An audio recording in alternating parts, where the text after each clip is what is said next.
과 함께하는 성경 읽기 프로젝트 성경 일과지네. 이 시간 생터 성경사역원 성경 일과지네 전문 강사이신 하만 우리교회 배명옥 사모와 함께합니다. 성경이 읽어지네 주님 나라 임하네. 안녕하세요. 지난 2주 동안은 포로 시대를 개괄적으로 이해할 수 있도록 에스라서에 관련된 성경 목록들을 연결시켜 전체 스토리를 설명드렸었습니다. 한 권 한 권 아무리 자세히 해도 전체 포로 시대의 목록들이 어떤 상관관계가 있는지 모르는 상황에서는 전혀 이해가 되지 않기 때문에 그동안 기초 공부를 한 셈이었어요. 그리고 그 기초 작업을 끝내고 에스라 자세히 공부하기 전 지난주에 역대상하를 먼저 공부했었습니다. 이 역대상하가 포로 귀한 백성들의 역사교육 교과서였음을 우리는 확실히 알 수 있었습니다. 이제 에스라서 본문으로 들어가서 구석구석 자세하게 공부하며 나머지 성경 목록들도 공부해야 되는데요. 그 전에 오늘은 포로 시대를 어떻게 이해해야 하는지 다시 한번 총정리하려고 합니다. 우리가 공부하고 있는 내용의 주인공은 에스라입니다. 그럼 이 에스라 누구였죠? 그의 어린 시절로 추적해 올라가면요. 에스라는 BC 605년 다니엘이 잡혀올 때 잡혀온 사람의 후손일 수도 있습니다. 아니면 그때로부터 8년 후 에스겔이 잡혀올 때 잡혀온 사람의 후손일 수도 있고요.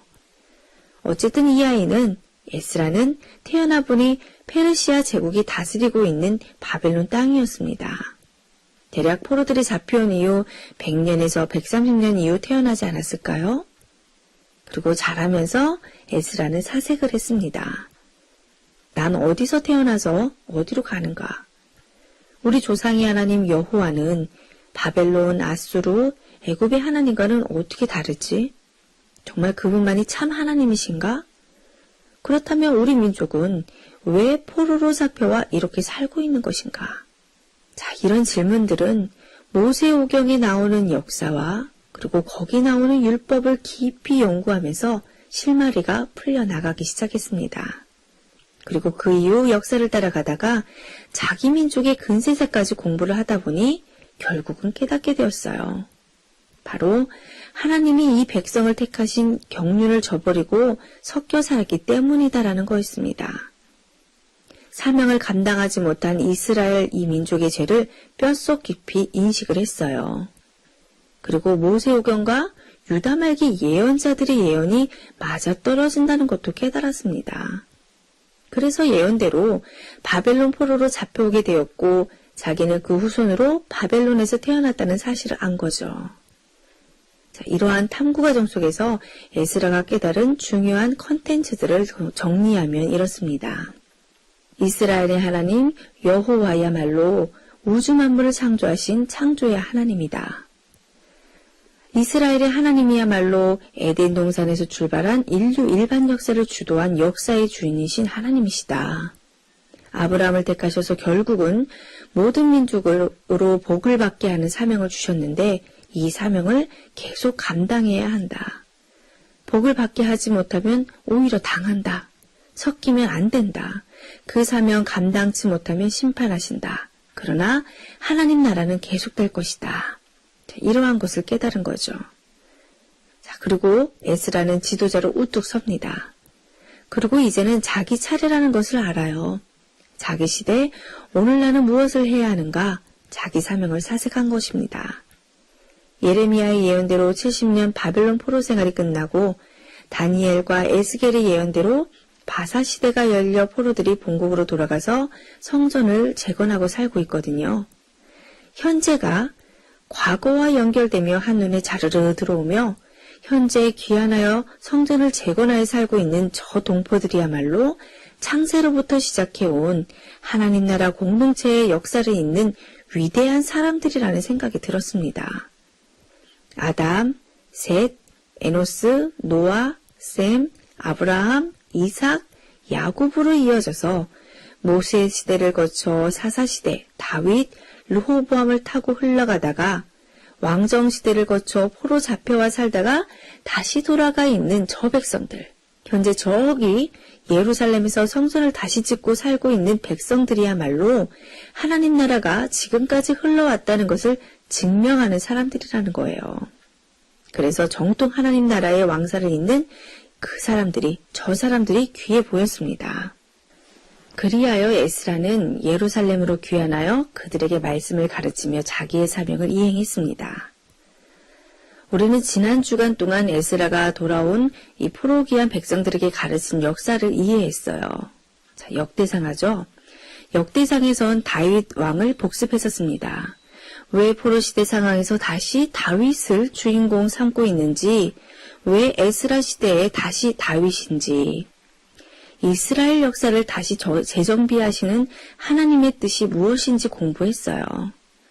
망했으면 그것으로 끝일 텐데 왜 여기서 에스라를 통해 다시 다윗의 영성을 흠모하게 하시나?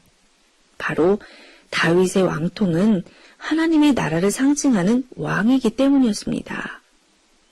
다윗과의 언약을 지키시는 신실하신 하나님이 당신의 나라를 다윗 왕조 따라 영원히 세워나가신다는 사실을 에스라가 딱 캐치한 거예요.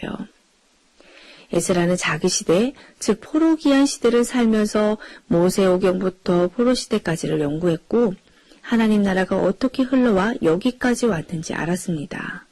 바로 성결이었어요. 다윗의 왕통을 이어온 자들은 성결한 남은 자들이었음을 깨닫게 된 것입니다. 다윗 왕조를 배반한 북이스라엘 형통은 아수르와 기타 종족들과 섞여서 사마리아 사람으로 살아가고 있는 데 비해 남방유다는 포로로 잡혀가기는 했지만 다니엘, 에스겔, 학계, 스가랴를 통해 계속해서 하나님의 말씀이 나타나는 거예요.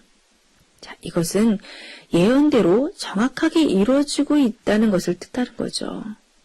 이렇게 계속 예언자들을 보내서 하나님 나라를 이어내시는 하나님의 손길을 에스라가 본 것입니다. 아하, 북방 이스라엘은 아니구나. 저들은 섞였구나. 하나님의 나라는 섞이면 안 되는데 하나님의 거룩한 백성으로 남아있는 것이 하나님의 자존심이요 생명이구나. 다른 종교와 섞이면 안 되는구나. 일단 성결해야 되는 거구나. 자, 그래서 에스라는 결론을 내는 겁니다. 가르치자. 이걸 가르치자. 우리 민족에게 역사를, 이 정체성을 가르쳐야 된다. 열방의 종교와 섞이지 않아야 한다는 것을 가르쳐야겠다. 혼합주의가 이스라엘을 망하게 하지 않았던가. 자, 그랬기 때문에 에스라는 솔로몬 이후에 북방 이스라엘 역사를 잘라내야 한다고 확신한 겁니다.